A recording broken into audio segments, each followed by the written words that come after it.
This channel does not promote any violent, harmful, or illegal activities. All content provided by this channel is meant for an educational purpose only. Top quality और consistent performance के लिए सिर्फ silver pumps नाम याद रखना। पहलगाঁওয়ের এই নৃশংস জঙ্গি হামলার বদলা চায় দেশ। বেছে বেছে হিন্দু পর্যটকদের গুলি করে খুন করেছে জঙ্গিরা। আর জঙ্গিদের খোঁজে চিরুনি তল্লাশি চলছে। আমাদের দুই প্রতিনিধি জ্যোতির্ময় এবং সিজার মণ্ডল রয়েছেন আমাদের সঙ্গে। আমি একবার দেখে নেব, আপনাদের সামনে তুলে ধরবো সিজার মণ্ডলের প্রতিবেদন। আকাশে সেনা হেলিকপ্টার এবং অন্যদিকে মাটিতে এই মুহূর্তে সিআরপিএফ, কাশ্মীর পুলিশ এবং সেনার চিরুনি তল্লাশি চলছে। উদ্দেশ্য একটাই, যেন তেন প্রকারেণ ওই 4 হত্যাকারীকে খুঁজে বের করা। গোটা পেহেলগাঁও সংলগ্ন গোটা এলাকা, অনন্তনাগ জেলার বিভিন্ন এলাকায় যেখানে যেখানে এই হত্যাকারীরা কোনোভাবে আশ্রয় নিয়ে থাকতে পারে সেই সমস্ত জায়গায় চিরুনি তল্লাশি চলছে।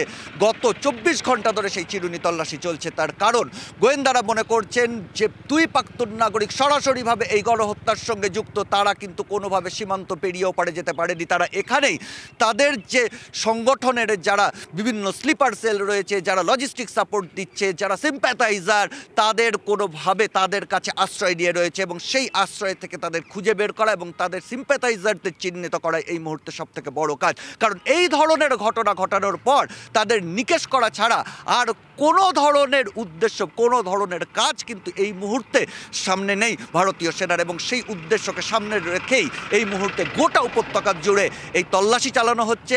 আজকে শ্রীনগরে নামার পরই গোটা এলাকা মনে হলো কার্যত দুর্গে পরিণত হয়েছে।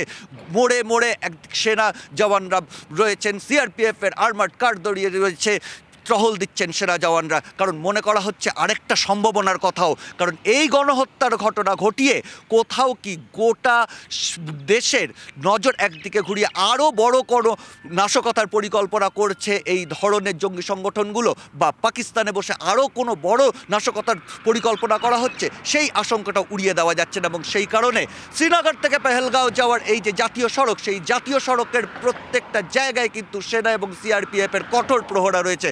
কারণ একদিকে যেমন চিরুনি তল্লাশি চলছে, কোনোভাবে যাতে এই 4 আততায়ী বেরিয়ে না যেতে পারে, পালিয়ে যেতে না পারে, তার পাশাপাশি অন্য কোনো ধরনের নাশকতা যাতে রক্ষা যায়, যাতে কোনোভাবে কোনো নাশকতার ঘটনা না ঘটে, সেটা সুনিশ্চিত করার চেষ্টা। ক্যামেরায় তুষারের সঙ্গে সিজার, TV9 বাংলা, পেহেলগাঁও, কাশ্মীর।